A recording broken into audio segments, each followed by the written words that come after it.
Hi everyone, Heather here with astrologywithheather.com, and I am back with another special video. And once again, I am joined by the one and only Robert Phoenix and his astro cat Jasper. Hi Jasper and Robert. Hi Heather. Jasper says hi too. What do you say, Jasper? Can you say hi? I was not anticipating that.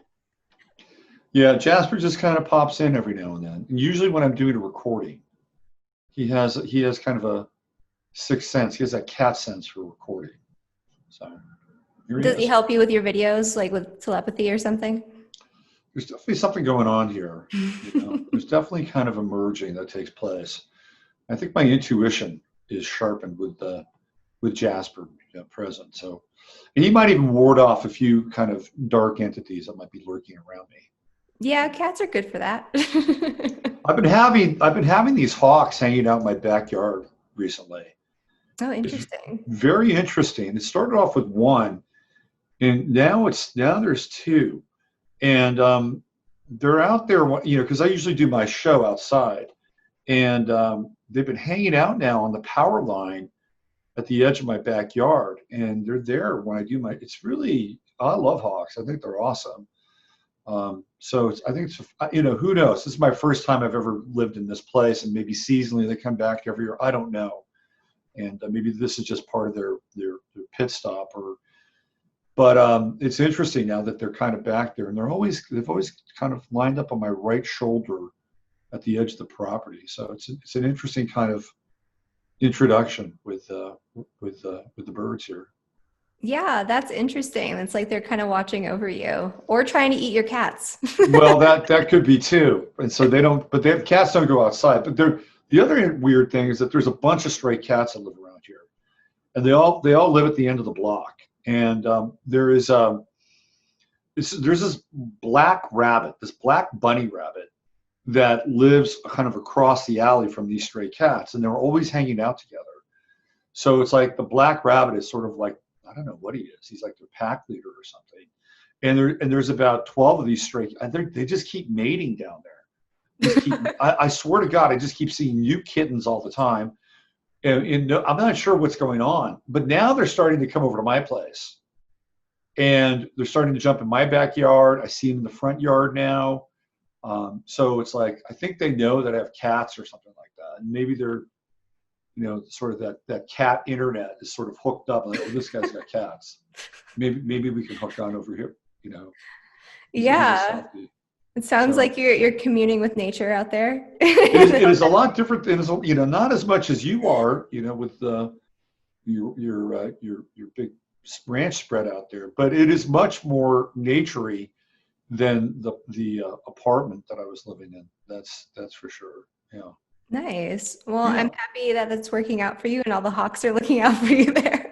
Feels good with the hawks in the backyard. I like it. I dig it. Yeah, I think everyone needs some hawks or some animals or entities or something looking out for us this fall, because we got a lot of craziness going on, a lot of stuff to talk about here.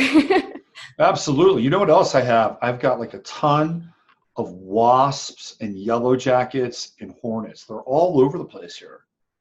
They're like under my front awning. In fact, I have a hornet's nest right above my door, my front door as I walk in. So I've got all these, stinging bugs all over the place. But I'm okay. But I'm okay with them though. I like them. I talk to them, and I'm hoping that those hornets are there to really protect me from, the contact tracers or whatever. They just come right in and yeah, you'll just like stick the hornets on everyone. Poke them right in the eyes. Like, go boys, go. Anyway, there you go. There's the animal network out here. But yeah, we have an intense. We've got some static on the horizon.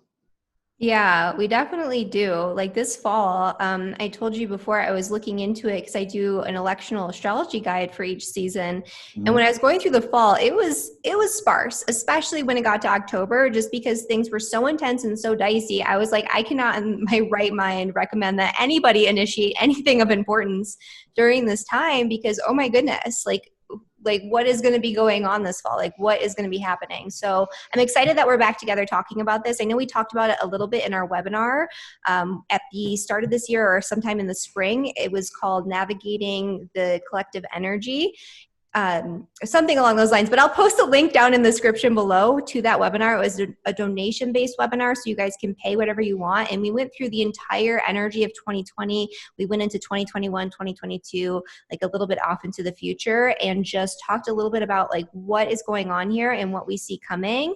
And so now we're back to kind of add a little bit more detail to that and get you guys prepared for the fall, because there's a lot going on this fall. And especially here in the United States, we do have the elections. And as much as I want to resist talking about that, I feel like we have to talk about it because something is up here. There is some crazy energy going on now and into the election season in the United States. And so, yeah, so what do you think is coming for us this fall? What do you think this is going to be all about? Yeah, well, ultimately, I think everything is going to work out at some point. And I'm not saying that just so people will feel better, because I actually do believe that. But the path from here to there is, it's not easy. Yeah. The path from here to there is like Damnation Alley. And, really what's going on is that, we're dealing with a reckoning. Right, we are dealing with reckoning energies, and this, if you look at the year numerologically, we got 2020, and 2020 is the Aeon times 2.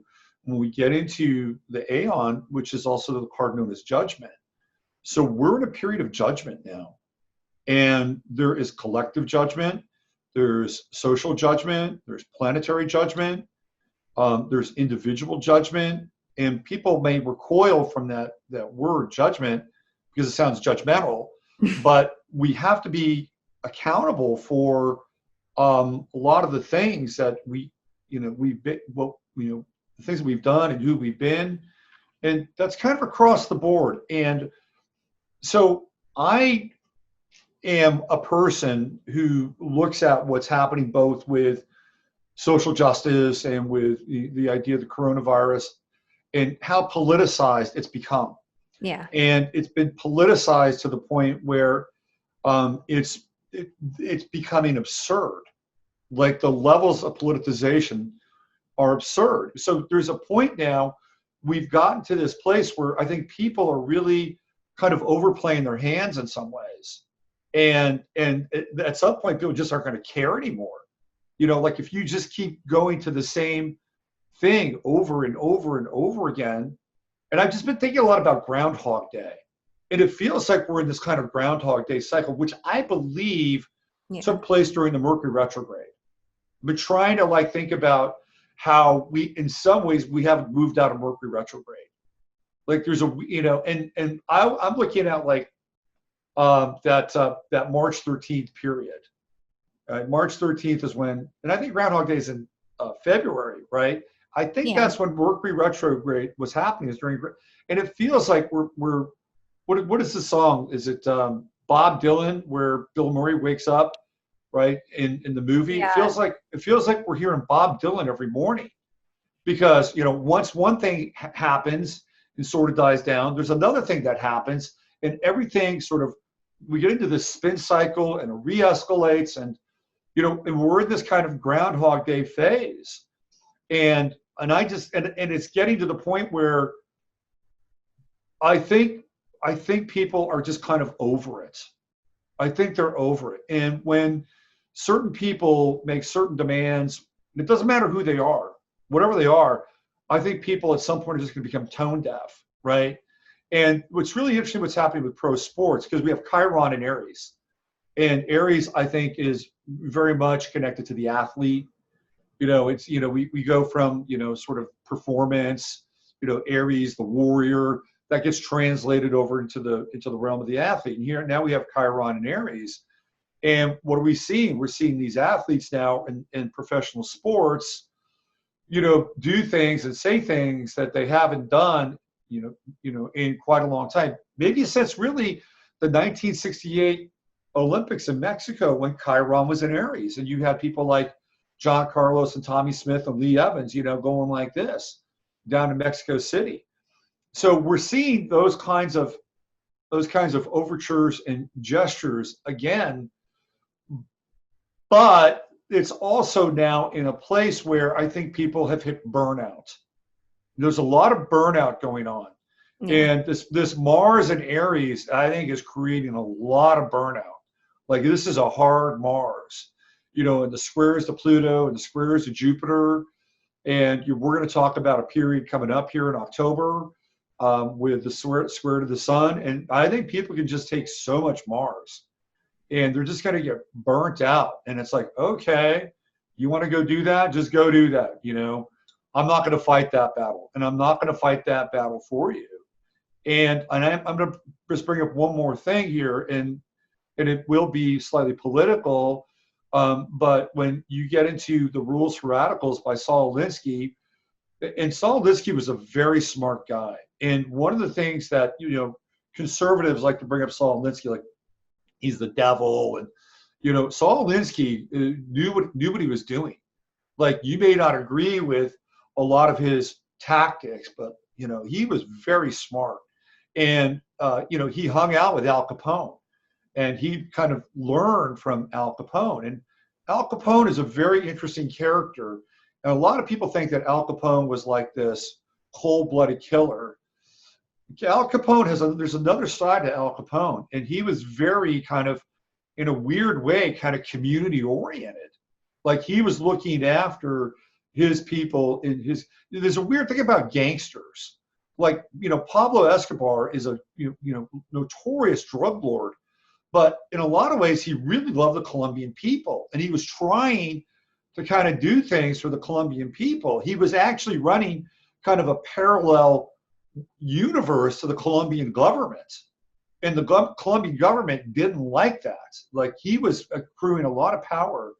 So you can see this at times with these gangsters. They had this kind of weird community aspect to them. Anyway, Saul Alinsky, one of his rules for radicals, he said that if you continue to persist in an action over and over again, the action will ultimately, you'll run out of energy. Mm-hmm. Like, you can't do the same thing over and over again.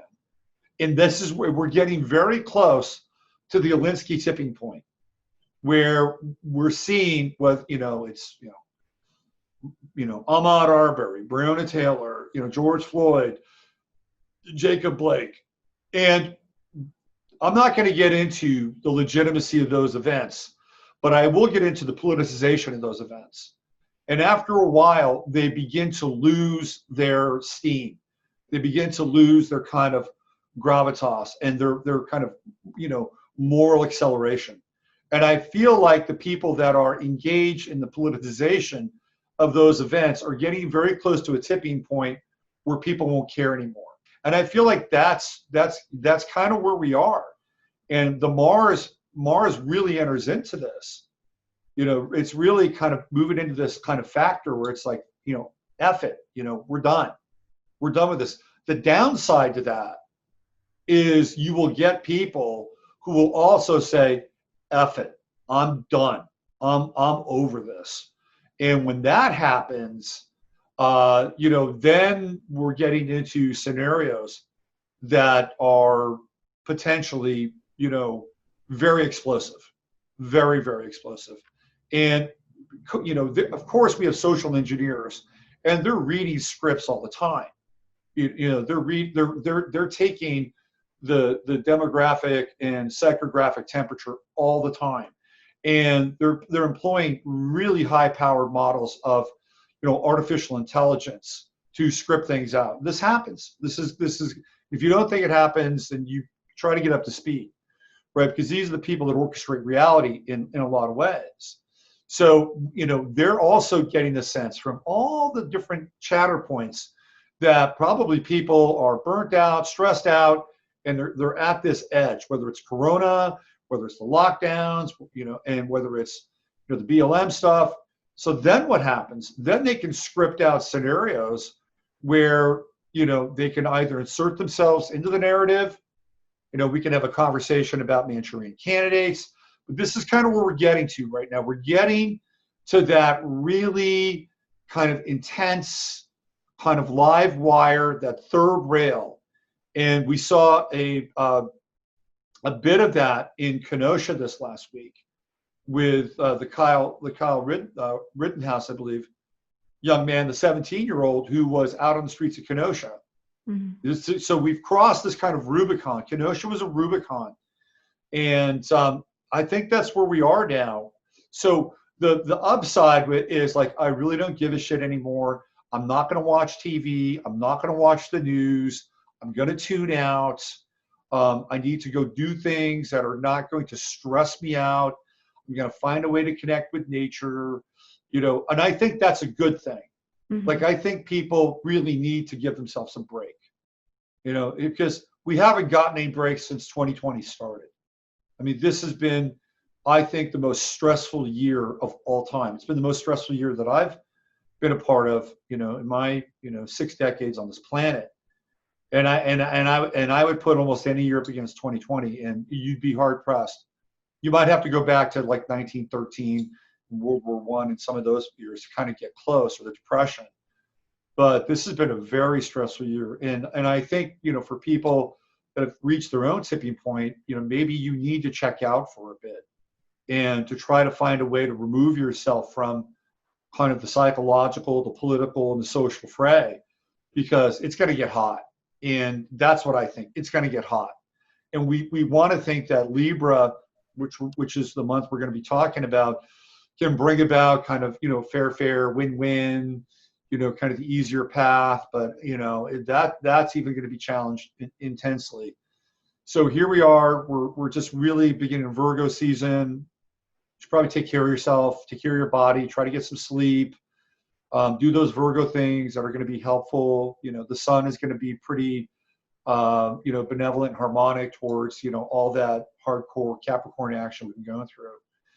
So take your time, and we're moving into the 9th month, and that's a time of endings. The 9th month is a time of endings. It's fall, and, it's a time to bring things in and to harvest. And when we get into, October in Libra, we're going back to that one cycle again. But it's a different kind of one cycle. So, do your best to bring things in and harvest, and kind of be reflective during this time, because the energy, I think it's going to get hot. Yeah, absolutely. And like leading up to this point, I mean, you made a good point with that Groundhog Day analogy, because it's kind of like we are going through this cycle where we're flipping back and forth between coronavirus, be scared, be afraid, everyone's going to die. And then like, police brutality, racism, social justice, and, then riots and looting and protests. And then we go back to coronavirus, and then we go back to another shooting. And then we go back to more, racism, social justice, police brutality. Then we go back to more protests and riots and looting. And then we go back to coronavirus and fear. And it's like, oh my goodness, like what is happening? The first scenario where this started to take place, with George Floyd, it was almost like we reached our tipping point. We reached our point, almost to the point of burnout, with coronavirus 24/7. We're stuck in our homes. News, is just everywhere. You can't escape talking about and thinking about this thing. And it was like just at that point where people are just like about to not care anymore. All of a sudden, we're starting to amp up this whole George Floyd scenario, which regardless of whether or not it happened organically, it was definitely taken and ran with in the media for sure. And that was our new distraction. And all of a sudden, coronavirus, we forgot about it. And then coronavirus came back and we started talking about that again. And now we're talking about another police brutality scenario. And kind of my concern with this is like, yes, we can get burnt out, and that might serve a purpose, and that we'll just disconnect from this and we'll go out in nature and we'll, spend less time focusing on all of these things. However, a lot of these things are things we should care about. We should care that the Constitution has been completely eradicated, essentially, and that we've lost so many rights we should care that, there is theoretically a pandemic of some kind going on. There's a virus definitely out there that is hurting people and killing people. I know this because I have a husband who works in the healthcare system. We should care that police are murdering people and getting away with it. And this has been an issue for a very, very long time. Police brutality is not a new scenario. And the fact that it differentially affects certain races is not a new scenario either. So what happens when we get burnt out about caring about all these things? I feel like there's a connection here, almost, where it's like authority overstepping, authority becoming sort of violent, and police brutality and all of that. And like these things are merging. It's almost like we're being conditioned to not care that our rights are being taken away and the police are murdering people and injuring and hurting people. And this is just a thing now. Yeah. And the riots and all that too. It's like it's just like we're burnt out on that. Like, well, I totally agree with you. And, it's kind of what I do 24/7 is to try to stay on top of this stuff and filter it and decode it. And, I've got my own, perspective, my own point of view with it. But I think you brought up a really good point. And if you go back, pre-George Floyd, there's a lot of interesting things happening. There were people at the in Sacramento at the Capitol in Sacramento, and they were protesting directly against Gavin Newsom. And there was a really interesting video where there was this young guy, and they had a lot of cops out there. Like, they didn't have any problem bringing all the cops out for the coronavirus protests. Oh, they were there for that, right? So there were people there who were protesting the lockdown because they had businesses and, the story. And there was this one guy. He was probably in his 30s, maybe early 30s. He was a former Marine. He was a doctor. And he was talking directly to the police. And it was one of the most compelling things I had ever seen. I mean, he was basically reaching into them and saying, look, try to stand with us here. We're not here to attack you. We're not here to assault. He was really appealing to their higher nature. It's I think you can still find this video on YouTube. And what happens now, I don't know if it's because they were having a shift change or they were having kind of a heart change, but as he's talking, you can see them begin to disassemble. And, whether it's a shift change or it doesn't really matter, because this is what's being shown in that moment, right? You're watching this wall begin to dissipate until finally they're gone. And if it's true that what he was saying was getting through to some of those, shock troops, if I was the PTB and I was really invested in socially engineering this event, I'd be very concerned, because that's the kind of logic, that's the kind of heart-to-heart, mind-to-mind dialogue that is incredibly effective, right? That's like change and transformation through peace and through transference versus through rioting, looting, burning, and what I call social extortion. And it was right after that. And by the way, it wasn't just Sacramento. People were popping up all over the place. You're watching cars, in their cars drive through Capitol buildings. Your old state there in Michigan, they were going, we talked about this before, what was going on there. So we were seeing a type of protest that we had never really seen before. And the people that were protesting generally tended to be people that were engaged in constitutional rights, small businesses, and religious expression. These are the people that were showing up. And then we have George Floyd, and all of a sudden, what happens? America's on fire. And now that kind of quote unquote peaceful assembly, and it was peaceful. There was peaceful assembly. That got completely eradicated and burnt out because we're dealing with 3 to 4 weeks of post George Floyd. It's like, oh my God, look what happened there. Okay, so on my Sunday night show, I could see where people were starting again to kind of get ramped up around the coronavirus thing. People were starting to speak out. They were going to city council meetings. They were starting to matriculate back into kind of the state capital areas. And on the Sunday night show, I said, guess what's going to happen? We're going to have another event, right? It's going to happen. And this next event is going to, it'll be, again, highly flammable. Sure enough, next day, Jacob Blake all over. It's not hard to figure out. Once you see the pattern in play, it's not hard to figure out. So if I can see the pattern in play, then everybody else theoretically can as well. Now it's going to be, how long is this Jacob Blake effect going to be in place? There's going to be a big march on Washington, D.C. this Saturday. It's the, I think, 57th anniversary of the I Have a Dream speech. That's going on this Saturday in Washington. So what's going to happen there, And I do think people need to be aware, and people do need to know what's going on. And, and I think this, so I do feel like the reckoning of kind of what I call social relations or interracial relations. I think it does there does need to be a bit of a dialogue around that. So yeah, you're right. I think people do need to understand these things. They do need to understand what's going on.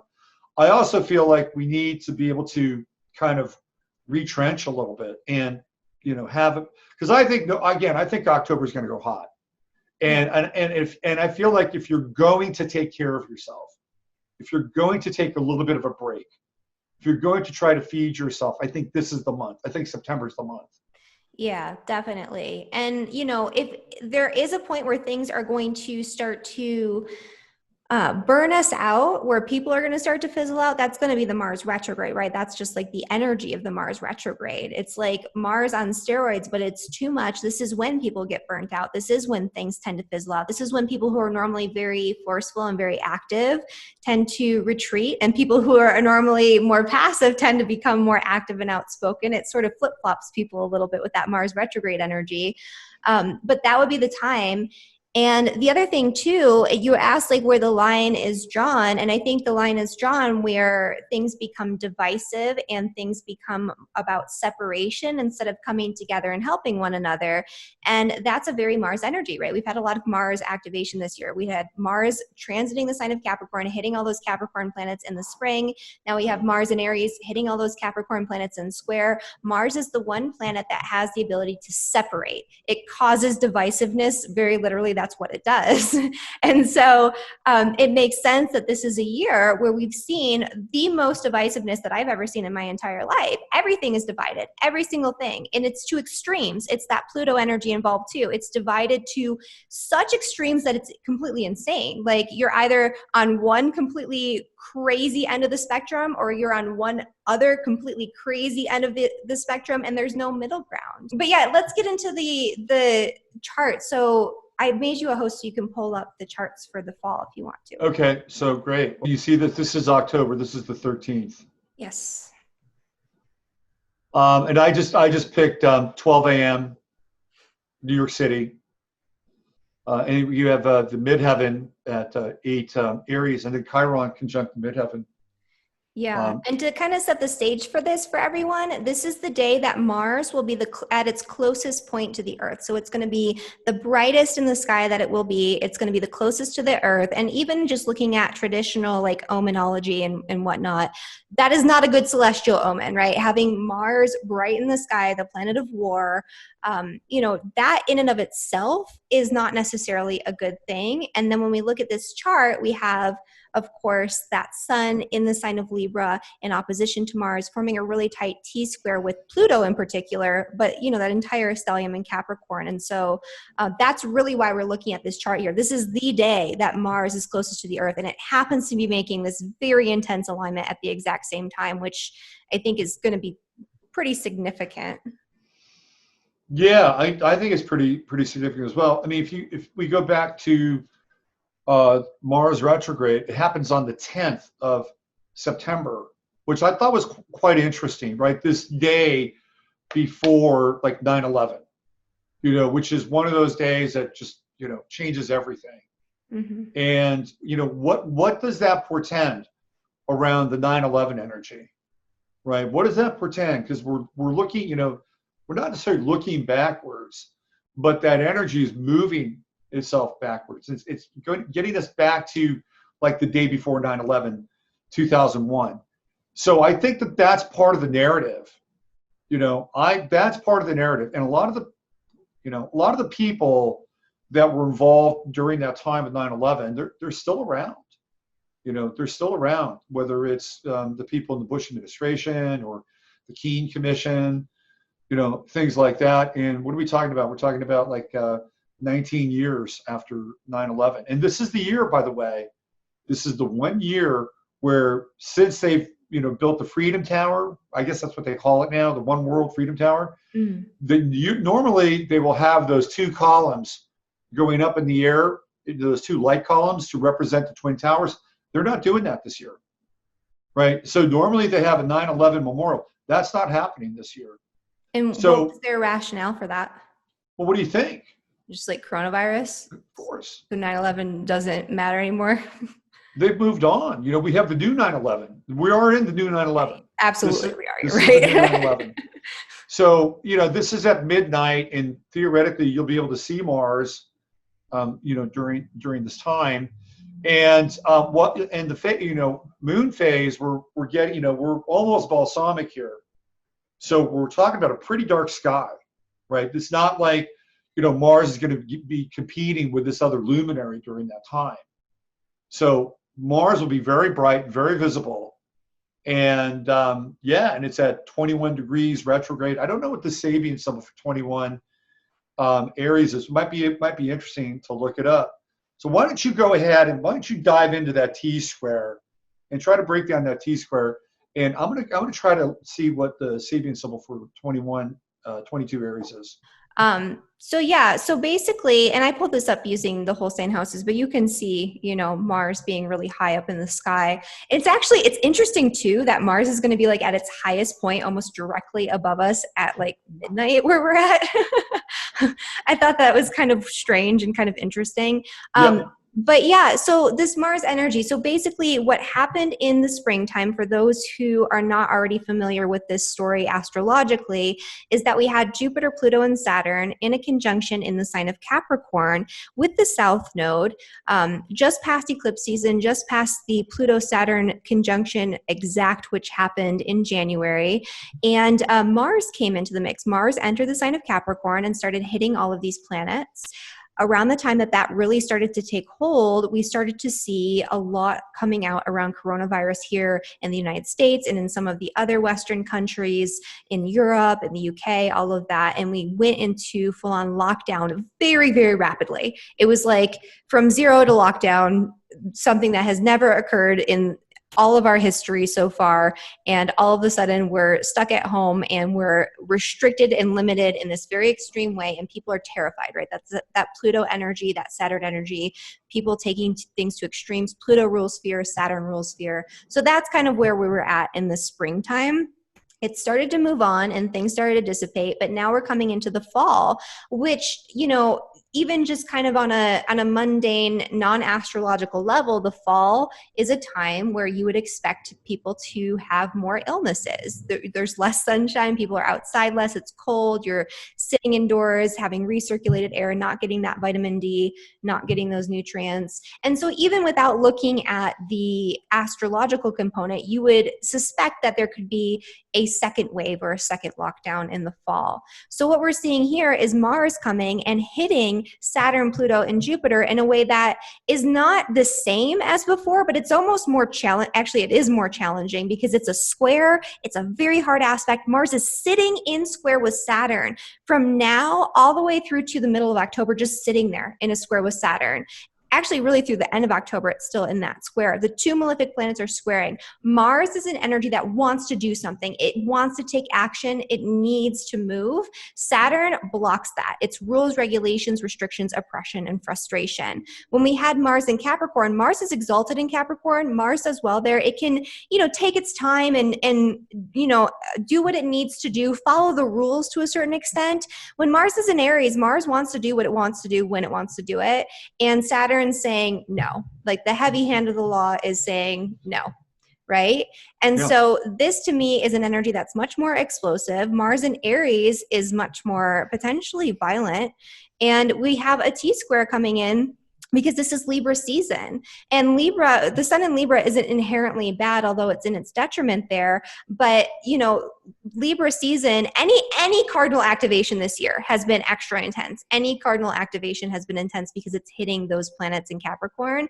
This is only amplifying an energy that's already amped up enough. And so this is where I think we're going to see something it's like the next phase. It's like lockdown 2.0. It's like springtime 2020 2.0 with a twist, with some extra. And so what I'm kind of concerned about is what is that extra? Like, what is that going to look like? Yeah. Also, what's interesting is the sun in Libra is like super stressed, right? There's no sextiles. There's no sort of juicy conjunctions. There's no trines. What you have is you got a quincunx, and that's it. Right? You have the quincunx to Neptune, which is like, how do we get out of here?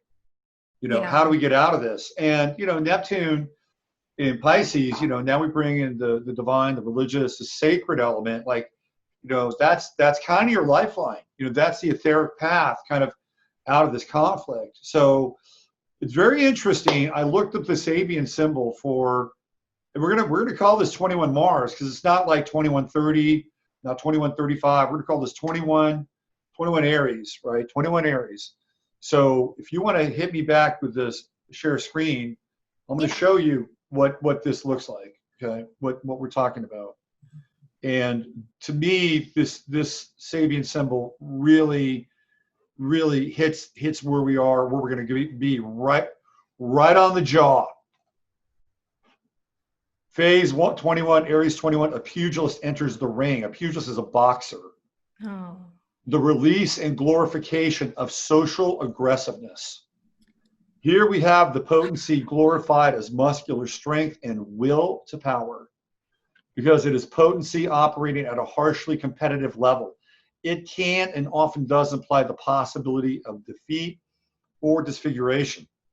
In one sense, the symbol translates into social terms the primordial struggle for survival of the fittest, adding to it an eagerness for social fame and social power, i.e. money. In another sense, the ring with two fighters in it can be referred to the Tai Chi symbol and the interplay between yang and yin. Each of the two types of energy wins in turn. I think Dave Bridger's being a little kind with this interpretation, by the way. Victory is always temporary in a dualistic world. And that is true, by the way. Yeah. Even if the victory lasts 100 years, you know, that's nothing, really.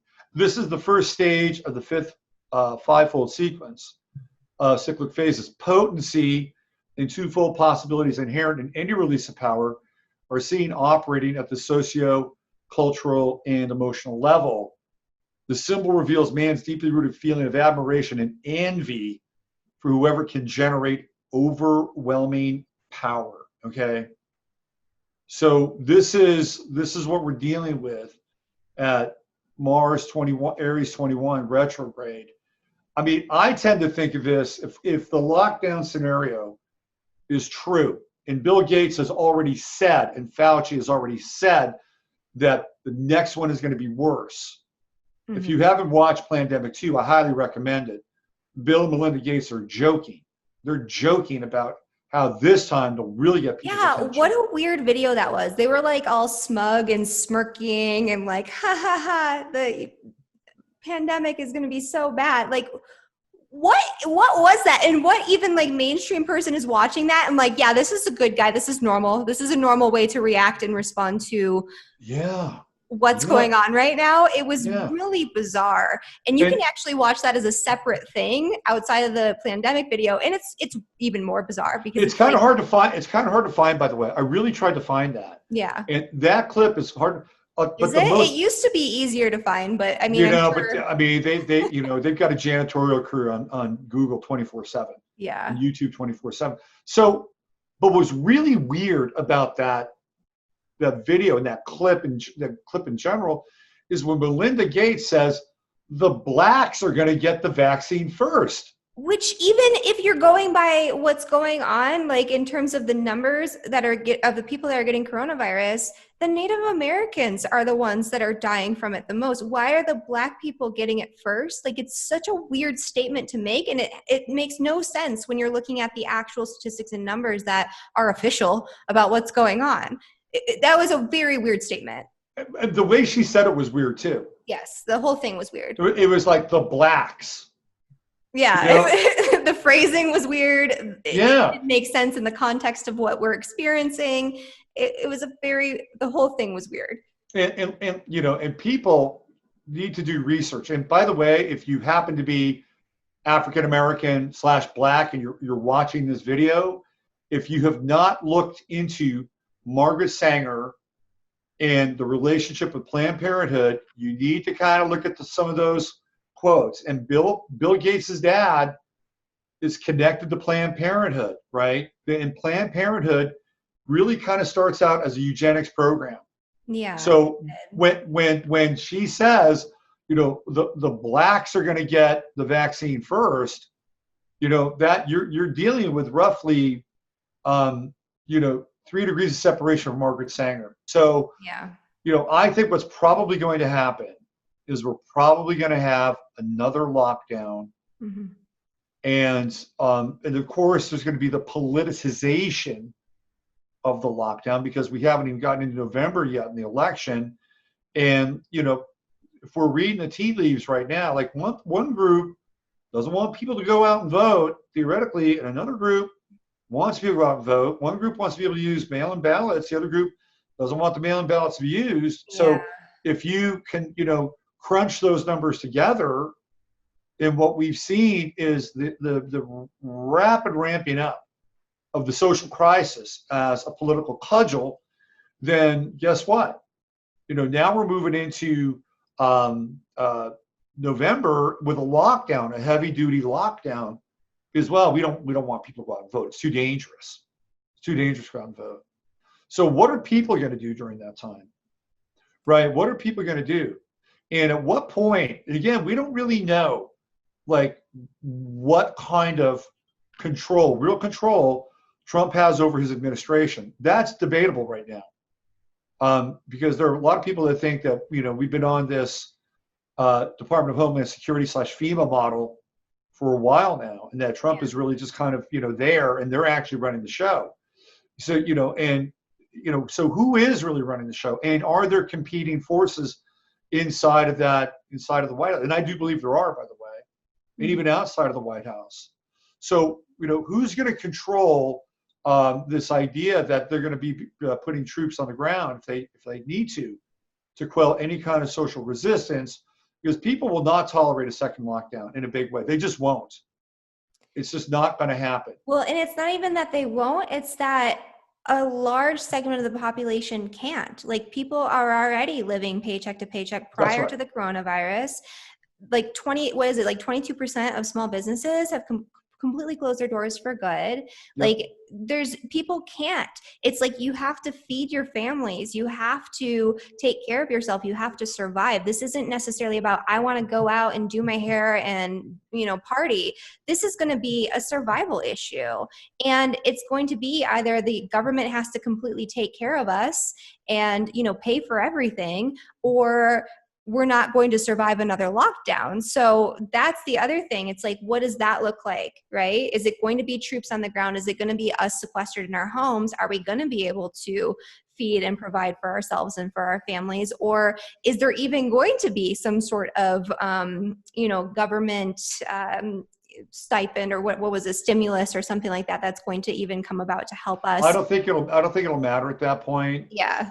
You know, I mean, that's like trying to put a Band-Aid on a mortar wound, you know? Yeah. And that's not something that's sustainable either. So I think you're right. Like, if people aren't going to tolerate it, but it's not even just like, oh, I don't want to do my part or whatever, you know, people are thinking that it's going to be. It's a survival issue for sure. You know, I got a text today from a good friend, Misaki Miyagawa, and he told me that in Hawaii, you know, the state building in Hawaii, they're putting up barricades around the state building in Hawaii. Like Okay. right now? Yeah, right now. Why? Well, why do you think? Well, like what is their ration? Like what are they saying the reason is? Well, first of all, Hawaii has probably the strictest coronavirus protocols in the United States, even though it's not, contiguous 40. If you go to Hawaii, you're quarantined for 14 days. So you get off the plane, you are quarantined. 14 days, bang. And if you don't get quarantined for 14 days, it's big trouble. And it's almost like getting kind of close to Victoria, Melbourne style coronavirus rules in Hawaii. So I believe that they're going to continue to ratchet up whatever is going on in Hawaii. And they know at some point there's going to be a siege at the castle walls. Mm-hmm. That's what's going to happen. And I would not be surprised if other state capitals will begin to do this, that they'll begin to reinforce, their perimeters. I mean, we're already seeing like some of that happen in smaller ways, like in Portland and even in Kenosha, where now they've got the big cement barricades in front of the federal building in Portland. I think they're doing something similar in Kenosha. So we're already seeing that on sort of a smaller level. These kind of micro precedents are being set. So I would not be surprised if you hear over the course of the next 2 to 3 weeks that some of these state capitals are they're going to get ready, because they know ahead of time what's coming. They know. So if that's the case, and the natives are restless, it's going to be difficult to theoretically get into those places, and they may not even be there anyway. And I'll say this: if I was like a mayor of a town or a city council member of a town that has been flagrantly kind of pro lockdown and kind of flaunting it in people's faces, I would be very concerned. Very, very concerned, because these people, they're the lowest hanging fruit. They're the most accessible. People may not be able to get to Fauci or Bill Gates, but in a small community, they know where these people live. And I think that's where things could get very, very hot on a local level. And yeah, I mean, it's are we going to see bloodshed on the streets in October? I would say there's probably a pretty good chance. I mean, we're already seeing bloodshed on the streets in September. Yeah. So I think absolutely you're right about that. And so people are going to be potentially more sequestered in their homes, even if they're not on lockdown. I think people are going to be scared to move around and kind of like do things. And so what does that look like in terms of the elections and this next election cycle? Because one of the things I know you've said in the past is that you were wondering if we're even going to have an election with the energy that we're seeing. And there's been talks about postponing the election and, all of this stuff. And with the whole mail-in ballot controversy, up until this point, we've at least had the, I don't know how to describe it, but like the idea or at least the pretense that we have some sort of control over what's going on here in our society because we can vote. My personal belief is that both sides are the exact same thing. Whoever is in power is who they want to be in power to promote whatever specific narrative or agenda they want to promote. At this point, I think it's all a puppet show. However, people at least have this sense that they can do something, the sense that they can change something. What happens if and when even that is taken away, right? Even that sense of empowerment is gone, that small little inkling that we might be able to make a difference by voting. Yeah, that's a pretty big existential question, which, I could chime in on. Before we move into that, I just wanted to bring up this Knights Templar thing. Can we do that real quick? Yeah. I want to talk about that too. Okay, so we pulled up that date, October 13th. That was the date that Heather really wanted to focus in on, because that was sort of the height of the aspects. And one of the things that happened on Friday the 13th in the year 1307 was when the Knights Templar were raided. I'll just give you some images here, do the screen share here. They were raided by the forces of the Vatican, who was Pope Clement, and then Philip IV, who was King of France at that time. And I'll do the screen share. And the Knights Templar had accrued an incredible amount of power and influence in Europe. And the south of France was not as Catholic as other parts of France or other parts of the continent. The south of France were dominated by a group called the Albigensians, who were also known as the Cathars. And they were actually Gnostics. Mm-hmm. So they believed in a very different kind of form of the world, right? That the world is controlled, that the world is fallen and controlled by a demiurge, and that overcoming the world was sort of the spiritual rite of passage, and that you would defeat the demiurge, and by defeating the demiurge, you would attain some form of salvation, which is very different than the Christian version, which is the world is perfect and created in God's image. And it's the demiurge that comes in and is trying to break through and essentially usurp God's creation. So it's a different kind of sort of model, but it was a competing model at that time. So the Catholic Church, who was being, again, run by Clement and then Philip IV, they decided they're going to go in to the south of France, and they were going to form a raid, right? They're going to go in and basically take out the Knights Templar, because the Knights Templar had been, for all intents and purposes, extorting the Catholic Church. And they were getting large sums of money from the Catholic Church. Well, why were they extorting the Catholic Church? And how could they do that? Because they had gone to Jerusalem. They had been into the bowels of Solomon's temple, and they found something there very, very interesting. They found very interesting information. So there are a number of people who believe that they found Baphomet there, and that they were able to tap into like the Solomon seals and Enochian magic. Okay, that's one thing. The other thing that they probably found out and tapped into was the fact that Jesus had a kid, right? And that kid goes with Mary to the south of France. And here we have the Merovingian bloodline, right? So that blows the whole, Jesus didn't have any kids cover. And so they were theoretically now extorting the Catholic Church.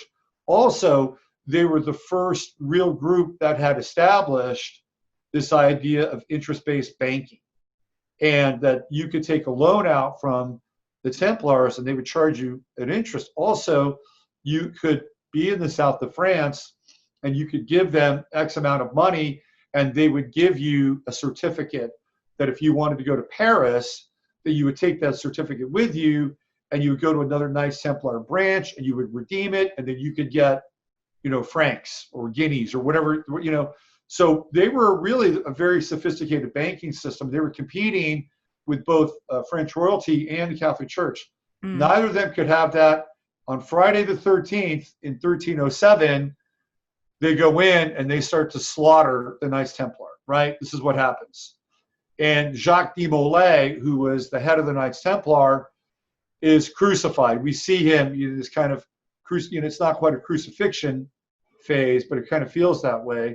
So he becomes the patron saint of what would later become the line of Freemasonry, because the Knights Templar then get out. The surviving ones get out and they go to Scotland, where at Roslin Castle or the Church of Roslin, they start, Scottish Freemasonry. And Jacques de Molay has a whole line of kind of the youth brigade of Freemasonry named after him, called the De Molay Society, which, by the way, Walter Cronkite Walt Disney was very involved in. Walt Disney was very involved in De Molay, which is interesting. So this is on the 13th of October, 1307. So one of the things that I did is I decided to move this forward and find out like how many days or years had taken place between 1013, 1307 and 1013, 2020. And we have 713 years, which is quite interesting, because here in 1307 we see 713. Mhm. Like the code for 713 is in 1307. And then if we take 713 and we add it up, we get 20. And we're in the year 2020. So now we have this kind of very, again, revelatory, the age of one age is ending and a new age is beginning, right? What that new age is TBD.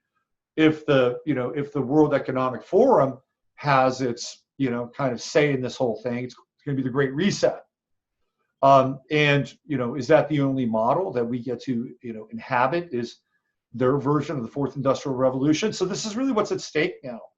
So I think that this day that you're talking about is critical because it brings us into this kind of code that is connected to this code with the Cathars and the Albigensians and the competition to the Catholic Church, this whole kind of Gnostic wisdom or this Gnostic tradition. So this is a very interesting day. This has echoes that go all the way back to that time. It's not quite that day because we're talking about Tuesday, Mhm. right, versus a Friday. But this is the 713th year and connected to the year 1307. So I'm just tossing that out there because this energy I think is very, very powerful, very powerful. And Donald Trump is a Mason. Okay, he is a Scottish Rite Mason.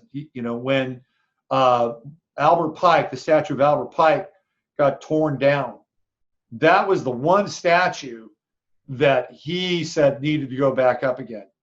And Pike was, of course, considered one of the masters of modern masonry. And Trump studied with Norman Vincent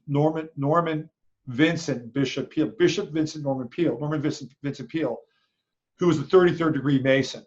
So we're getting back into this kind of echo, this kind of Freemasonic echo. So this is going to be a very interesting day. And I would say when we get into stuff like this, it's kind of archetypal, it's mythopoetic, and we're talking about really the beginning of the wiping out of a group that had a contrary or different belief system than a belief system that wanted to assert itself. Mm-hmm. So we're talking about hierarchy, both within the French people, within the French government, and the Catholic Church. So this is a very interesting kind of echo through time. Yeah, that's super, super interesting. And it definitely, I mean, some of those themes are present right now. So definitely relevant. I mean, just look at kind of where we are. We have these groups that say, this is how your future is going to be. Yeah. Like, this is what you believe. And if you don't believe this, you're canceled.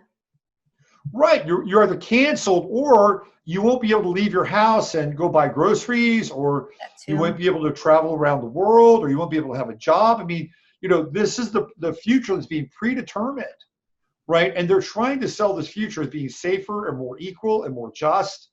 And it's more equal because we're all equally excessively oppressed. Right. We've been knocked back to serfdom.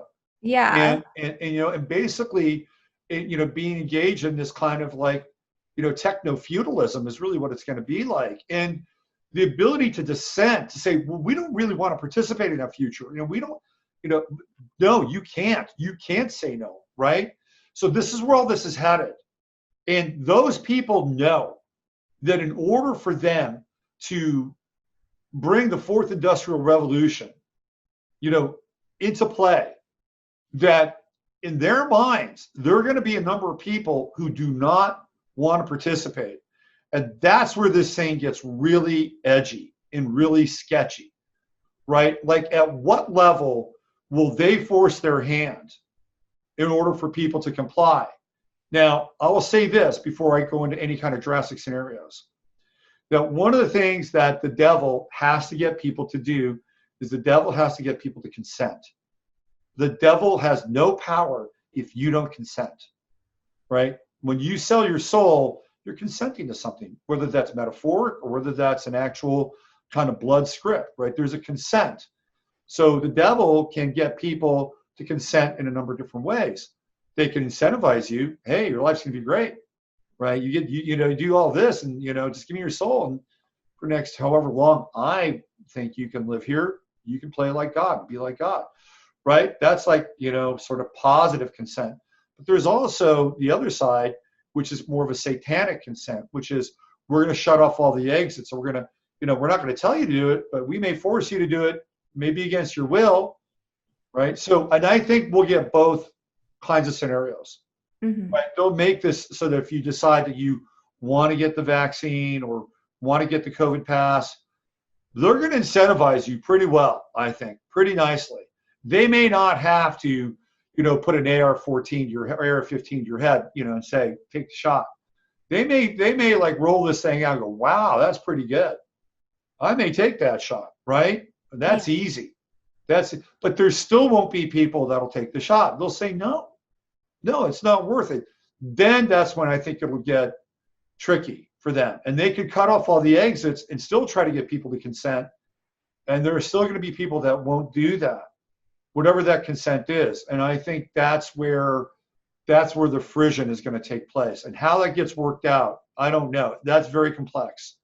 And now we're dealing with a lot of different variables at that point. Yeah, definitely. All right, so let's get into the kind of election season here in the United States, and then kind of move on to, because the one thing I do want to talk about before we sign off is what this means for post-election season and sort of like the holiday season, not just here, but everywhere, right? Because I think this Christmas time, this holiday season, it's going to look very different. Very obviously, it's going to look very different than anything we've ever seen in the past. Yep. But I also feel like it's almost going to be like this point of release, or this like, oh my gosh, we just got through all of that, right? Where people are going to be feeling some sense of relief or some sense of like, all right, we've got past the biggest hurdle. So let's get into, do you have the chart for the election night? I do. And real quick, I just briefly, getting back to that October 13th chart, with that sun in conjunct Neptune, I don't want to undersell that. I think that's a really important aspect. Well, that's like martyrdom. Like that's Neptune in conjunctions make people into martyrs. They make people say yes to things because they feel guilty when they say no. It's almost like a coercive energy where it's like guilting you into acquiescing to whatever it is that is happening around this time. I mean, that's classic, Neptune in conjunction energy. Yeah. So, I mean, at least that's the way that I think that that's part of the script. Yeah. And, I work with inconjuncts maybe slightly different, and that, it's a broken path from there to there, right? Mm-hmm. And Neptune and Pisces, my God, there's so much variability there, and certainly the role of the martyr can play a big role. There's also kind of, the kind of the traditional salvation, transcendence, redemption kind of piece. And almost any other planet, or let's say the Mars move ahead, Neptune is in Aries, right? Mm-hmm. And it wouldn't be in conjunct to the sun, be in conjunct at that time, in conjunct to another planet, maybe Sun and Virgo. But it would be a very different kind of thing, because it's in a different sign, and Aries, really colors Neptune in a very, very different kind of way.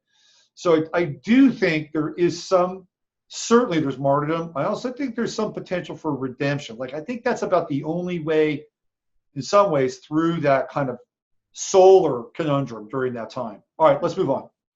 Yeah, and it does help that Neptune is in a sextile with Jupiter, exact around that time too. So there is a spiritual aspect to it. There is, I think what you're talking about with redemption and all of that, I think that that's definitely a part of it.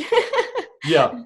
I think that's the high side and the positive potential there for sure. See, I'm trying to be a translator now, okay? Let me have my you're doing a better job than me with this chart in particular, because I'm just looking at this and I'm like, oh God. Let me have my translator. I try to look at things as optimistically as possible, but I just don't see a lot of good in the fall, and that, I don't either. I think it's bloody. Yeah. It's bloody. Okay. This is election night. There it is again, and I have it at 9 p.m. Washington, D.C., and here we go. There's Mars, really back up there, 10th house one more time. Yeah. Retrograde. And, right around 9 p.m. theoretically is kind of when you were getting sort of this idea that something's happening, right? Like it's 6 o'clock in California. Theoretically, the polls are closing in a normal election season. Yeah. And generally by that time, they're supposedly be able to project who might win, right? So I thought this would be a good time to kind of check into that process. Well, and look at that moon in the conjunction with the North Node. That's like a kind of a curveball energy. So Kanye West, he's a Gemini. Is Kanye going to be the surprise candidate? Maybe that's the curveball. I would almost prefer that outcome to basically any other. Yeah, I'm voting yay 2020. That's where I'm going. Yeah, for sure. So yeah, it is definitely curveball energy, and but there's that square to Neptune though, right? I mean, that Neptune square, it's like really deceptive. It's we have could we have two winners? I mean, is this what's going on here, right? Is this like parallel kind of? And by the way, this is what people are talking about, right? Yeah. These are the scenarios that are being bandied about. That one side will contest the election, and the idea is that there are going to be states that will potentially even secede during this time, right? This is what the chatter has been. I mean, I feel like that's a little extreme, but everything we've seen this year has been really extreme. So, well, Nancy Pelosi said about a month ago, 3 to 4 weeks ago, that she had met with the Army and she had met with them about continuity of government. She said that, right? So the plan. That's weird. The plan, theoretically, from what I understand, is to contest the election all the way up to, January 20th. So that if there is no new president, that Trump has to leave, like his contract is up on the 20th of January. And at that point, guess who becomes president? Nancy Pelosi. Why does she become president? Because she's next in line. Okay, she's next in line. She is not up for re-election. She'd be up for re-election in 2022. Right? That's a midterm election. Oh. So she is third in line. And it's not only Trump, but it would be Pence, because Pence comes in with Trump. So he'd have to leave with Trump. So this is, from what I understand, part of the strategy, that the election would be contested to the point where there is no winner. Now, the secession piece is part of the strategy, that California, Washington, Oregon, and some of the eastern states would go into secession mode. And that the only way they would come back together is if there is a president. So this is going to get very interesting. And don't think that Trump's side doesn't know about this plan, right? And if this is the plan, this is why I think we may not have an election in November. Plus, we have what's going to be happening in October. And again, what do we have? We've got that T-square right there. It's still, Mars is still retrograde. It's still a continuation of what happens, right? Yeah. And we have the other thing now is we have an opposition with Venus going on. So you would think that Venus would be like, okay, well, we're going to find that thing. We're going to find that middle ground. We're going to find that balance. We're going to, what the hell is Venus doing here, right? We've got the inconjunct Uranus now with Venus. So can we really balance this thing out? The answer to that is I'm not real sure. And then we've got the square with Neptune to the moon. And, that's a really tricky square because it's deceptive, right? You get into, when I deal with squares with Neptune, right? I'm sorry, it's not the square to the moon. It is the square to the moon. When I deal with squares to the moon, it's like you're dealing with levels of deception, illusion, delusion, right? All that kind of heavy Neptunian leakage. Whatever planet it's connected to, you got leakage there. So, and guess what, right? The moon is going to be conjunct Trump's sun at that time. Yeah. So Trump is having his nodal return right around that time. So again, from an electional standpoint or elective standpoint, I don't think Trump loses the election. Yeah, I mean, he has the North Node conjunct his sun, and his node return like almost exact to the day of the election. It's like a week later or something like that. So Right. looking at his chart versus Biden's and what's going on, astrologically, it seems pretty obvious that Trump should be the winner. Not that, I'm not making any value judgment on Trump versus Biden. Like I said before, I don't think that that really is a thing. But the thing that I'm kind of noticing here, and the thing that sticks out to me, is that there's this energy with that Mars square Saturn. And so I think regardless of who wins, right, the biggest thing is that it's probably going to be contested. There's probably going to be a big uproar. There's probably going to be protests. There's probably going to be a lot of noise around it, potentially violence, potentially things getting kind of ugly. I think regardless of who wins, it would turn out that way just because of the energy. Oh, yeah. But this doesn't look quite as intense as that October energy necessarily. So, I'm hopeful that maybe it won't be quite so chaotic. Well, we do have a sun trine to Neptune, which I think is, there's some relief there. Yeah, and the moon is making the last aspect the moon makes before it leaves the sign of Gemini. It looks like it's going to actually be a trine to Mercury. In an electional astrology, that usually indicates the outcome of something. So if something is initiated or takes place while the moon is in the sign of Gemini, the last aspect it makes is a trine to Mercury. I mean, that would indicate some sort of positive energy around communication or around literally writing or the media or communication or negotiations with Mercury being in the sign of Libra. It doesn't seem like the outcome is going to be, I don't know. To me, this looks like it could be all right. That's just my point. Yeah. It's not going to be easy, but I think the end result could be okay. Well, I think you've also got to deal with, the unexpected. And the wild card is Uranus opposition to the sun. Yeah, right? That's the wild card. So here's my hunch. This is my hunch based on the aspects and kind of the scenario that I laid out.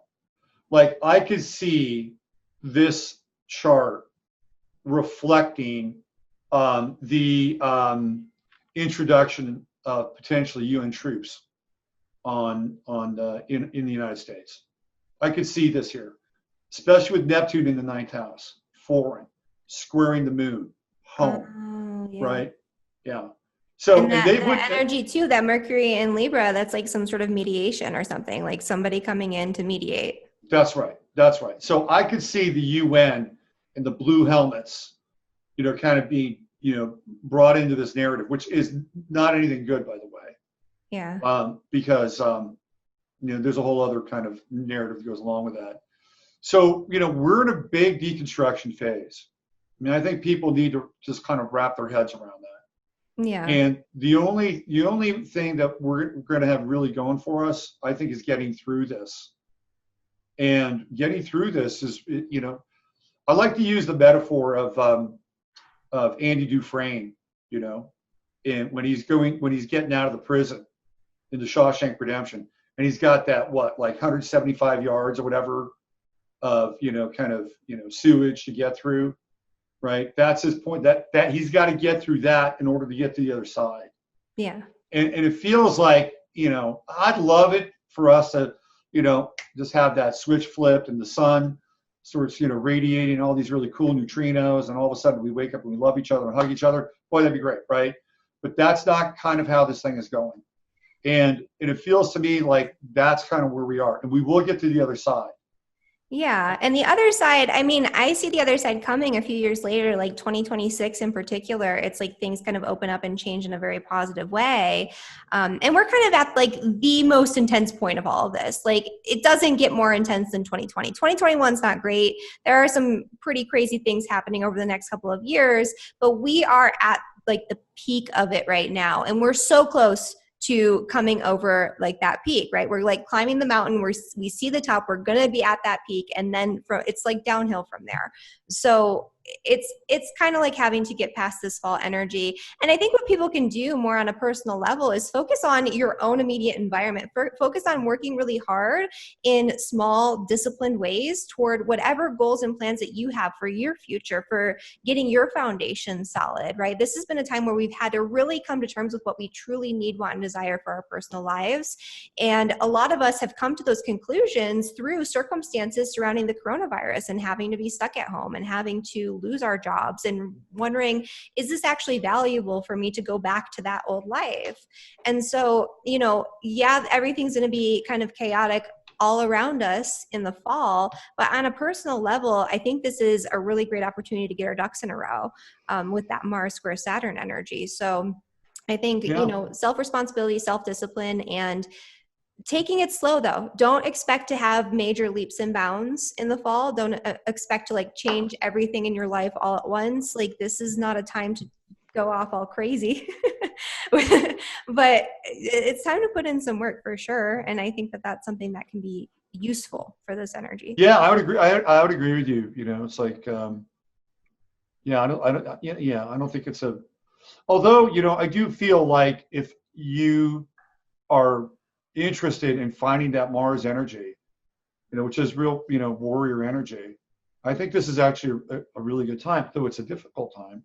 Yeah. But I think it's a good time. And so if you're somebody who, and this gets back to the retrograde pieces, what you were talking about, which I thought was great. If you're somebody who's timid and, you've been on the sidelines and you don't know what to do, or you feel overwhelmed, like this could be a really good time for you. Yeah. To find something inside of yourself and stand up for something. And it can be very empowering, I think. Yeah, absolutely. And if you're somebody who overdoes it all the time, this is the time to take a step back and maybe take a little bit of a time out, I would say. But let's kind of move forward into December, because I do want to just kind of touch base with the holiday season and what's going on there. Do you happen to have a chart for sometime around that time period? I think I have a chart for the eclipse. Okay, so there is an eclipse, a total solar eclipse that's going to be happening on the 14th of December. That eclipse is exact, by the way, in Matt's solar return chart, so that's going to be interesting. Let me see if I have it up here. So there is an eclipse that's happening just 11 days before Christmas Day, and we are going to be in the middle of eclipse season during that time. That's also when we're going to be having the great conjunction between Saturn and Jupiter, which is actually going to be happening on the winter solstice on December 21st, which I think is another interesting energy because that begins a whole new cycle with that Jupiter-Saturn conjunction. And it's not like the easiest holiday energy, but I do think that things are a little bit more open and a little bit less tense by the time we get to the holidays. Okay. Well, is there some goodness here for people? Yeah, absolutely. Look at Mars. It's like trining Mercury. It's trining the eclipse. It's kind of like this is an energy where we start to feel like a lot of the hard work, a lot of the self-discipline, a lot of the challenges that we were facing are maybe, I almost feel like this is like they're maybe starting to pay off in some way. Like this isn't the greatest. Mars is still ingressing back into a square with Pluto, Jupiter, and Saturn. But this eclipse is almost like a mitigating influence where we have an outlet, we have some sort of reprieve, we have something that starts and that's initiated, maybe that's fated or that's destined, that comes about as a result of the challenges or the hardship we had to endure. So, I like this energy to a certain extent. Obviously Neptune's squaring all this too, so you have to kind of deal with that. But in terms of Mars, it alleviates some of that Mars pressure. And I think that's a big deal. And I think that's really important right now. We have to take those windows of opportunity where the pressure is alleviated, and we have to run with them right now because those are going to be few and far between throughout the entire remainder of the year and into the spring, really. Yeah. Mars is moving forward. It's at 20 degrees, which is like, isn't that just like 1 degree off where it went retrograde, right? So where it was when it was at the peak of the retrograde, where it was closest to the Earth. So yeah, 21. Yeah, so it's it's like not even 1 degree off. So it is. It's close, right? So it could even be something that happens on the 13th, maybe manifests or causes something to be set in motion at this time with this like new moon solar eclipse? Well, this is going to be a really interesting time of year because everything's been canceled, and because they're ahead of the curve.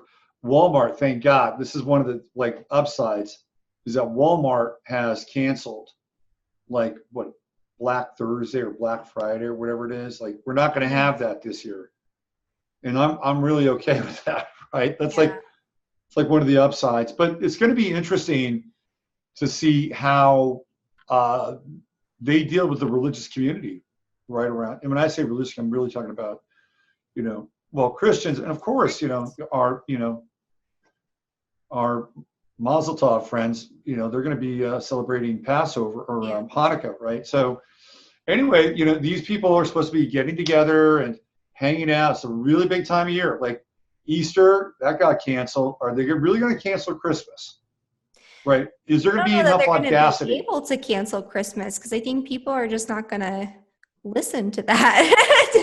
They might make it smaller and people aren't going to be traveling as much, that's for sure, but I don't know that they can completely cancel Christmas. Christmas is going to look very different this year, though, for sure. It's not going to be like any Christmas we've ever experienced.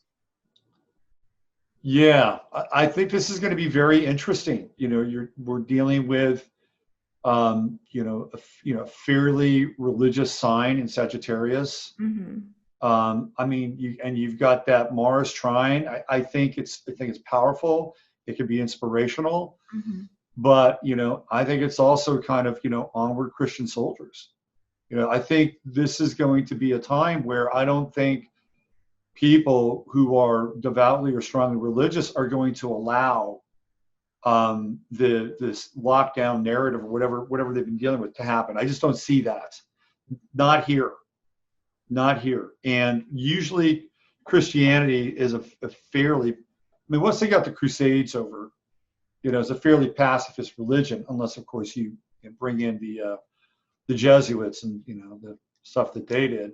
But by and large, in the 20th century, it's been a pretty pacifist religion, and really has not like stood up to outside institutions that are trying to derail its morality. This may be a bit different.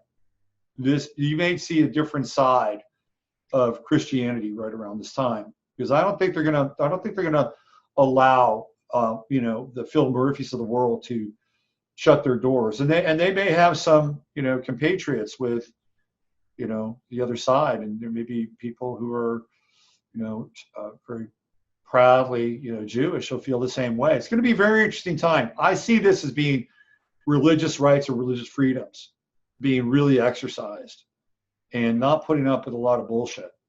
I mean, freedom in general, that's a Sagittarius thing. So yeah, I could see that not just on a religious level, although definitely that association with Sagittarius, but it could even be with travel restrictions. It could, a lot of different things. That's very true. Like, what are people going to be able to put up with? And people might be like, you know what, I'm going to see my family. I'm going to go to that place. I'm going to take that trip. I know it's risky. I know that I'm not supposed to, but this is, my one chance or something like that. Like, I think people are going to feel like it's more important than ever to connect in that way. And I think this could be like a push for more freedom, for sure, or going back to at least some of the freedoms that we once had, because that's that South Node energy, right? Kind of looking to the past and reintegrating that. That's right. Yep. what's also interesting here, there's not a lot of air in this chart. No. We have Pallas, and Pallas, where is Pallas? Over there in Aquarius. Aquarius. Oh, that's interesting. And this is sort of like, this is kind of like the precursor energy to the super conjunction, or the great conjunction. This is interesting because Pallas is out in front. Mm-hmm. And Pallas is the pattern recognizer, right? So there's something about this eclipse that I think Pallas is very interesting here, because it is, this at 2 degrees is kind of the way shower. It's like it's showing up ahead of time. I think we'll get some insight into how the Jupiter-Saturn conjunction is going to look right around this time, and maybe even a couple of days before with Pallas. This is going to be interesting because it's the only air. There's not a lot of objective energy here. There's fiery energy, There's a lot of kind of intense feeling energy. That Venus at the final degrees of Scorpio, and it's right on my ascendant. And there's a fair amount of earth energy and grounded energy, but there's no air, not a lot of objectivity. So when we're lacking a certain element, the other elements really, are much more robust and, get more of a center stage there. But I think this is interesting. I think that Pallas at that degree is very interesting. And it gives us, I think, some insight into what's coming, even just three or four weeks later, right? Mm-hmm. Yeah. Yeah, and the other thing too is that with this energy, with this eclipse and with that trine to Mars, it almost makes me wonder if, like, the powers that be or whatever are going to intentionally open things up or lessen the restrictions a little bit for the holidays or something like that. And that's going to give people this sense like, oh, things are okay. Like it's almost like an uplifting or an optimistic energy, maybe a false optimism, maybe not, but that's kind of what I'm wondering if that's going to happen. That's actually a really, really insightful take, and that they could use this time as kind of a pressure release. Yeah. That's a very insightful take, and I could totally see that. Yeah. Because if they don't, then they're going to have to deal with that energy, right? Well, and if they don't, then it's just pressure, pressure, pressure, because after the holidays, we have the repercussions of a very different Christmas season with a very different state of the economy. And we'll get those numbers from the Christmas buying season, and they're going to be absolutely dismal. And so it's kind of like we have this one little period where we can have that pressure release. And then Mars starts squaring Saturn again, with Mars in Taurus and Saturn in Aquarius. And then we're just on to a whole new phase. So yeah, this would be the one time to do that, the one opportunity. The hits keep on coming. Yeah. Do you think that there's going to be a lot of looting during the Christmas season? If there's any stores left, I mean. Right, exactly. I don't personally think that the Christmas season is going to be where the looting is going to be taking place, but I think this is where things are going to lighten up a little bit. Okay. Yeah, I could see that. I'm with you. I am looking forward to the great conjunction and the super conjunction. Yeah. You want to just talk about that a little bit before we sign off? Yeah, we can definitely talk about that. So we have the great conjunction happening on the winter solstice on the 21st of December, and that's going to be at 0 degrees in the sign of Aquarius. So it's already the beginning of a new cycle, but this is like a really intense beginning phase at that 0 degree. Yeah. Are you going to bring up a chart for that, or do you just want to talk about it? I mean, you have the chart powers right now, so if you want a chart, you got to make a chart. Yeah. There it is. All right. So what do you think? What's your take on that? On the great conjunction? Mm-hmm. Yep. I actually see this as being kind of like, so we had this first initial like taste of Saturn moving into Aquarius, but I almost feel like it was like a false start, or it was like a little bit more intense or a little bit more oppressive than what it's actually going to be when Saturn moves into Aquarius. Yeah. What? I said, yeah, a little oppressive. Yeah. Yeah, well, and that was a time where very quickly, as soon as Saturn started that ingress into the sign of Aquarius, we were seeing censorship. Everything was being taken down. Everything was being banned. Everything is being blocked. It's still happening. But that's when that really took hold, and that's when that really started, was around that time where we had that ingress. And so I think that that's going to be part of what we're going to be seeing. But Jupiter's there too, right? So we have a planet that is the great benefic. I think that that's going to protect against some of the worst case scenarios. And I think that there actually can be some beneficial energies that can come from this. And so, I mean, it's kind of hard to say at this point exactly what would happen with that, but I do think obviously we're going to see more censorship, but I think we're also going to see more opportunities that have been building up since that first period of initial suppression and initial censorship. So I think a lot of this is going to center around like internet censorship issues, but I think we might even see some new platforms or some new opportunities coming out of it because of what happened the first time around. So that's kind of my take on it. Like, there's a good side and a bad side to this. And I think we saw the bad side already, like starting to rear its head. And I think that people are preparing and people are starting to create something out of that. And we're going to start to see a little bit of that come the holiday season and, the start of the new year. Yeah, I think that's that's a good it's a good opening, because that Saturn, when Saturn was going into Aquarius, wasn't Mars in Pisces right around that time too? And Mars was still in Capricorn. Capricorn. So when was Mars in Pisces, and it was conjuncting Neptune. Mars was actually in Aquarius at the same time. They came into a conjunction right when Saturn. Okay, that's right. That was the hard. So that's why part. It was like really bad and really intense. It was really hard. Yeah. So, okay. I think this can go a number of different ways. Both initially and really for about a year. Now, the thing that's interesting about Jupiter is how fast it is. And it gets into Pisces really quickly this year. And normally what we've seen is Jupiter get right up into the, sort of the, 27 and 28 degrees of the sign, and then it's in, and then it'll move backwards. Like now it's going into, I think it's into Pisces like in March, actually. It's that fast.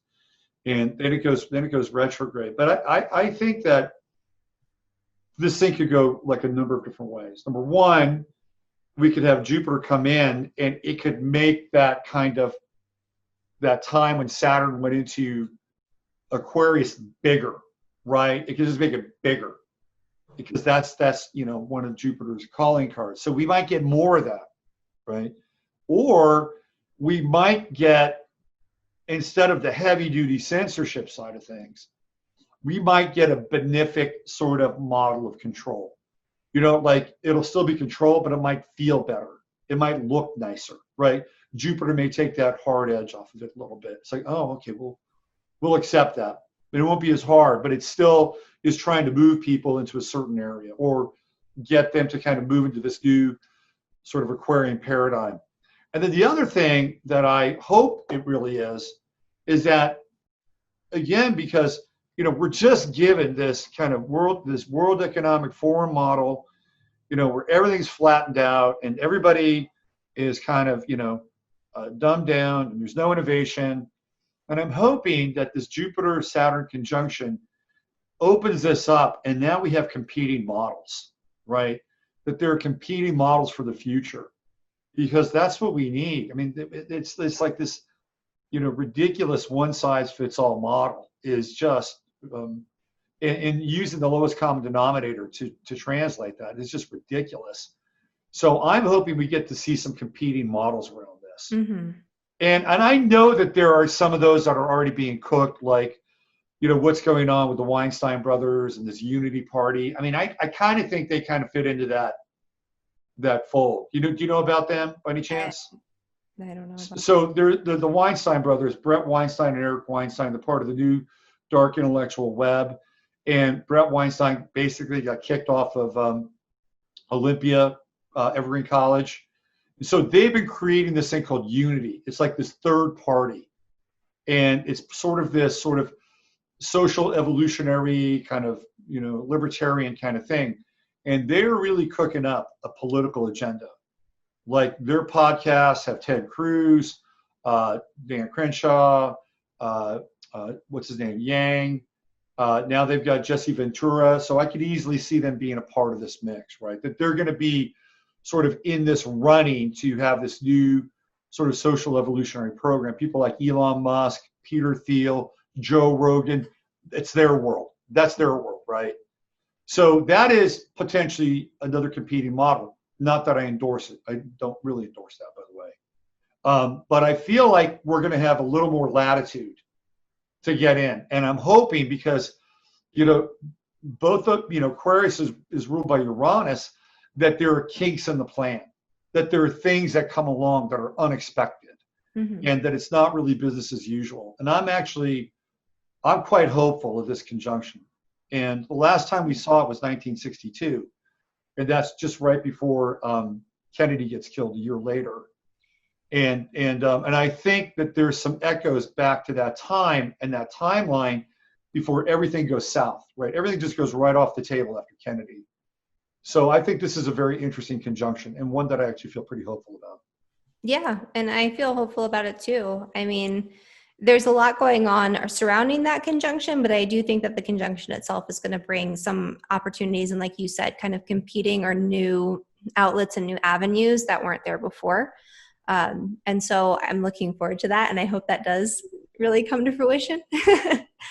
Yeah. Well, we'll hold the space for it, or at least I will. Yeah. And there's a need for it. Anytime there's a need for something, like somebody's going to be making it, somebody's going to be creating it, someone's going to be doing it. And at this point, so many people are getting kicked off of all the different platforms. So many things are not going right. There's so many things are not serving, the public and the average person, that something has to give, right? Something has to change. There has to be new options. Yeah. One of my favorite songs from the late, was it right around 1977? The Stranglers, Something Better Change. It's a great song. If you want to get your yayas out, throw that up on YouTube. Have some fun with it. Okay. Yeah, that's kind of a boomer reference. So. All right. Well, I feel like we covered a lot. We've been going for like over 2 hours. This might need to be like 2 videos spliced apart or something. Well, it's because we haven't done a video in a while. We did a whole webinar that was like 4 hours long. I feel like that was enough to cover. In fact, I feel like people should probably pay for this since it's 2 hours long. So if you want to donate money to us, we'll gladly accept it. Yes. If you want to just give us money. Just really get into the spirit of this Jupiter-Saturn conjunction, right? Think about this as a new economic exchange, right? And guess what? I'm going to even tell Heather to edit this part out. And it'll be underneath everything. It'll be a psychological embed. No, I'm just kidding. Anyway, yeah, it's been great. Thanks for doing this. Yeah. How do I get out of the screen share here? We're trapped forever in screen share now. This is our Bordeaux. There we go. Awesome. Well, thank you so much for doing this with me, Robert, and for spending so much time on this. I know it's kind of like a crazy time period, and I know that people are really going to appreciate the really in-depth information and all of the guidance.